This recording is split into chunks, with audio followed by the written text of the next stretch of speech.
We'll just have about 15 minutes for discussion, but the discussion is not going to be between me and the panel here, but between you and the panelists. So please feel free to ask. No time for perspectives or comments, unfortunately, but we have time for a few questions. If you have any question, please raise your hand, identify yourself, and just tell us who your question is addressed to. Dr. Balyan, please. My question to Mr. David Leckie on the litigation. Would you recommend some new kind of a dispute resolution mechanism that is practical, quicker than the usually followed arbitration on? And are such new methods for quick redressal and resolution in practice in UK, or what would be your recommendation on that? Well, thank you very much for the question. Yes, there is something called mediation, which is now becoming more and more popular. And mediation is an independent, neutral, third-party mediator who's appointed by both parties. The parties attend. It's all completely off the record. It's without prejudice, so you can say whatever you want during that mediation, and it won't be used later on in court. So you can have a very full and frank discussion, and the mediator's job is to try to get the parties to compromise, because with any dispute, people have very entrenched positions, and each party needs to move to a centre ground. So we're seeing much more mediation globally.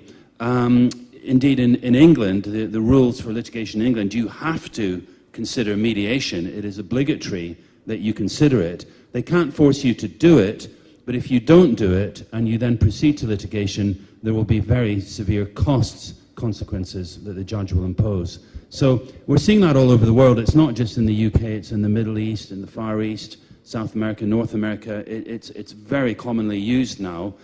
The advice I would give you is make sure that you appoint a good mediator. He or she has to be extremely robust, ideally knowledgeable in the industry, because there's a lot of mediators out there that are quite weak, and you end up just wasting your time and spending a lot of money on a process that doesn't get you where you want to get to. Sorry, I didn't hear that. Apologies. Recognized by the legal system? This mediation is recognized within the legal system. Oh, yes, very much so. Certainly the English legal system, definitely the US legal system, definitely Middle East, definitely. It is recognized, and the way it works is if you cut a deal on during the mediation, you then make that contractually binding by entering into a legally binding settlement agreement, and the courts will recognize that. I would have thought any court anywhere in the world would pretty much have to recognize that if that is what the parties have agreed and it is clear. Any question? Hello. Yes, please.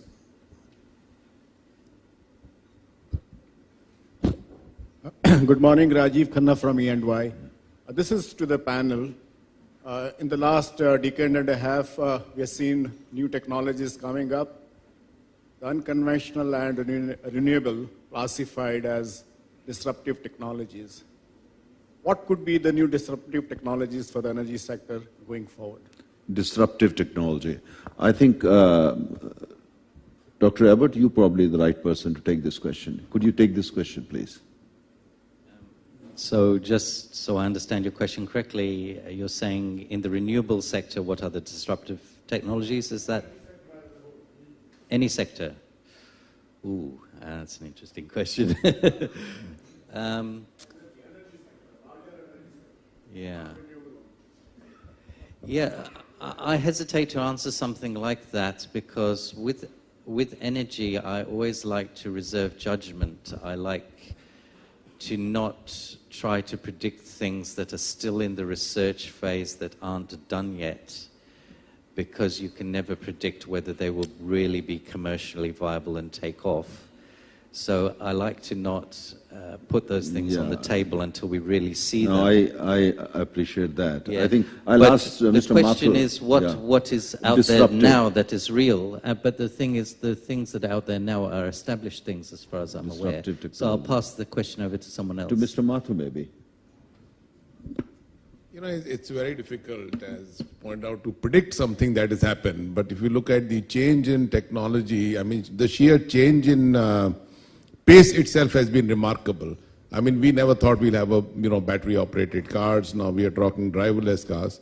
But certainly on renewable and on battery, there is a significant amount of change that's happening. And when you look at countries like India and China, which are deficit in energy, in the broader energy context, and are big importers, I mean, you have a chance to, transform completely. And I think if India and China becomes vehicles to commercialize what's going on in labs or in small scale, pilot scale, in many parts of the world, the marginal cost of production of these technologies can be brought down so, significantly sharper than anything conventional. I've worked in telecom also in the past. You see the price of telecom in both China and India and what happened to equipment prices globally. I think China and India can really certainly be the markets on which you take it something from pilot to, commercial stage. And we've seen a lot of that in solar already with the government, sort of pushing very hard on renewables. And if you look at the last bid round, it's quite remarkable that it's around 3 rupees a unit now power. Let me reframe my question. Yeah, Let me reframe very briefly. Do we believe something will happen on carbon capture? A lot of money and research is being done in this sector. That could be another game changer if it is successful. Yeah, Rajiv, I agree with you. But just to add on to what Mr. Mathur said, I personally, my opinion is that battery storage is going to be a big game changer. It may not sound like a big disruptive technology, but I think it's going to disrupt the energy business across the board. Once you have that, just imagine, today you have a VLCC, very large crude carrier, taking ships from Saudi Arabia, let's say to destinations like Korea, India, and everywhere. The same ships would start carrying batteries from Saudi Arabia to Norway, to maybe Japan and Korea. So things will change completely. And at the same time, you probably, in time to come, you would have batteries where you could run townships, you can run industries, you can run parliaments, and just name it. Imagine what would happen to the power transmission and distribution business. Imagine what would happen to even the power generation business. If it's cheaper to import, let's say, electric batteries from Algeria or Saudi Arabia, or for that matter, India, then I think, look how that's going to change the business completely. The entire energy chain would get completely, require a new phase. Very disruptive. It looks very simple, just a battery, but, this can change the landscape completely. Any other question? Yes, please. Good morning. I'm Push Ketrapal from Petronet. My question is to Mr. Prabh. What we see that the price of gas, what we get through LNG in India, is linked to crude oil. And in terms of dollar per million BTU, it is cheaper than the crude. So taking crude to a refinery and then distilling it, making naphtha, definitely is a more infrastructure oriented process. The cost definitely for naphtha will be higher than the gas or LNG, in fact. Worldwide also, that naphtha is being used more for the petrochemical, not for the power generation as well as for fertilizer, considering the chemical value as well as the carbon number and the calorific value. What's your thought on this? Thank you. Thank you. I did say that, I have no quarrel with gas. The consumer should get best of the world. If on a calorific value, gas is cheaper, most welcome. If oil products are cheaper, the should get that. On a calorific value, with all the taxes on the same line. So let economics dictate. Let economics determine and not priority or non-priority on any other item. Last question. Is there any question? No. Okay. I'll just one question before we actually move to the Dr. Abbott. What about fusion technology? Do you think the fusion, is going to be a big game changer? And also, you said the world may run out of uranium in 200 years. What about fast breeder reactors? And what about thorium? Okay, all good questions. I shall take on each question one at a time. So with fusion, is an interesting question. So fusion, it doesn't work. This is the problem. And so,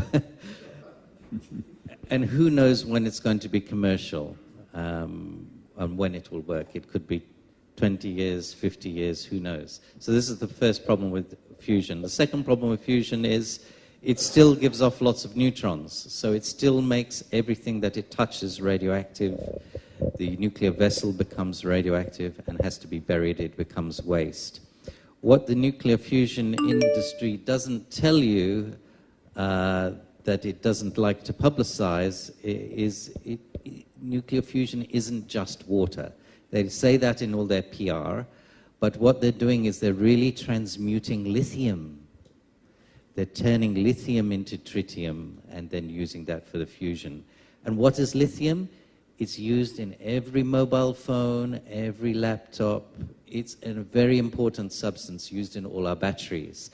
And transmuting means you never get it back, okay? You use it, you consume it. And so what you're doing is you're degrading the Earth's dowry of elemental diversity. Like we like to talk about biodiversity. Well, nuclear power in all its forms, fusion or fission, affects our elemental diversity. We don't get these elements back once you mess with them. So that is the big problem with fusion I see. So the second one was breeders. Thorium. Thorium was the next one. Okay. So thorium, yes. So I know that India has some big thorium research programs. So one point about thorium is, it's not commercial yet. And again, who knows how long that's going to take. There are problems because it uses thorium salts, and there's problems with corrosion, etc., with salts. So these are all unsolved problems, and who knows how long this will take. Also, the thorium reaction needs plutonium to give it a kickstart, to get it going. So this is also a big issue in terms of proliferation. The other thing about thorium is it's a myth that thorium is somehow more abundant and is going to be the answer to the uranium running out. Because whilst the Earth's crust does have a greater abundance of thorium, the abundance of thorium in clustered amounts that is at the right concentration at which you need is actually lower. So you're not going to get some vast extra resource that you think just by thorium. So there are many uncertainties with thorium. You still get nuclear waste. The waste that is generated is not as bad as with uranium. It might not take as long as 10,000 years before the waste is okay. It might be only 500 years. But still, 500 years is still a big problem to manage. It's going to cost money. So thorium still doesn't really solve the heart of the issue of nuclear power. So that's that one. And the other one was breeders. Yeah. Okay, so first of all, for those of you who don't know what a breeder is, it's just a normal uranium fission reactor. However, it's designed in a way that will make the uranium fuel last 60 times longer. So when I said, okay, the uranium will only last 200 years or 25 or whatever it is, you can now multiply that figure by 60, and it will now sound fantastic with a breeder reactor. But the problem with breeder reactors is no one has made one to a commercial success yet. The industry is predicting 2030, 2040, but every decade goes by, it then goes up another decade, the prediction where it's coming out. So it's one of those things that's always, 20 or 30 years ahead. And the issue with breeders, here's the key issue. The amount of neutron density that comes out of those breeder reactors is much higher. The corrosive environment is higher, the temperature is higher.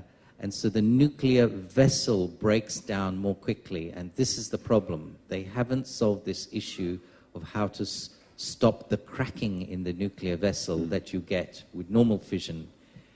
Normal fission, it happens, and that's why you have to close down the reactor in 32 years' time. But in breeders, it happens faster. Yeah. So it's happening too fast to make it a commercial success.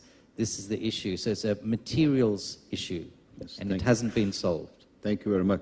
Just a parting question to you. I'm still figuring out whether Dr. Abbott is pro-nuclear, anti-nuclear. I don't know. I'm just trying to figure out. But my question is to Mr. I can answer that. Yes, please, quickly. I guess I'm not pro-nuclear or anti-nuclear. I'm just anti economic numbers not adding up. Okay. Because the nuclear situation creates so many follow-on problems of management issues, etc. It just gets more and more expensive. The more it's like quicksand. You get stuck in it, and so I can see there's probably a niche for nuclear power in small quantities in the world where you need it. Like, you know, Japan really needs it if it didn't have tsunamis, but there's many countries with huge solar resources like India and Australia. We don't really need it. You need it, yeah. Yeah. But let me ask this question to, parting question to Mr. Mathur. I'm sure at your company you must be planning for the future. And you yourself said the crude, demand is going to go down. But at the same time you want to maintain the same revenue. Volume, maybe increase it in 20 years, you have to increase it, no option. But when you look at the 20 years horizon from now, Dr. Abbott is putting question marks on nuclear. I don't know if you plan to go for nuclear. But everybody is talking about renewable, but basically renewable we are talking about solar. And in solar, again, whether big companies like yours can move into solar, or solar is going to be more cottage industry. I have my own power plant. You have a flat, you have a house, you have a bungalow, you have your own power plant. No need of transmission, distribution and all that. No need actually to go to even power supply. I produce my own power, So it's like a cottage industry. So in such a scenario, oil loses relevance. Gas basically is the big business only, left with big business. Nuclear, there are question marks. And people say, fine, I don't need anybody. I've got my own power plant on my rooftop. Scary, is it? It is definitely scary. I think it is definitely, not scary, but I think we are getting close to where, at least as I mentioned, horizon of deep offshore, that if you're exploring today, you would want to be concerned whether what is the longevity of crude, and it will slowly slip over to, other cheaper sources. The way we look at it, we're certainly not, looking at going solar or something like that in the immediate future or the medium-term future. But where we are investing a lot of our time and money is in increasing recoverability of crude, and we feel that tertiary recovery followed by other recoveries makes a lot more sense rather than so I think the entire portfolio shift, which is between exploration to production, is going lesser into exploration in our head and more into recovery from the same resources.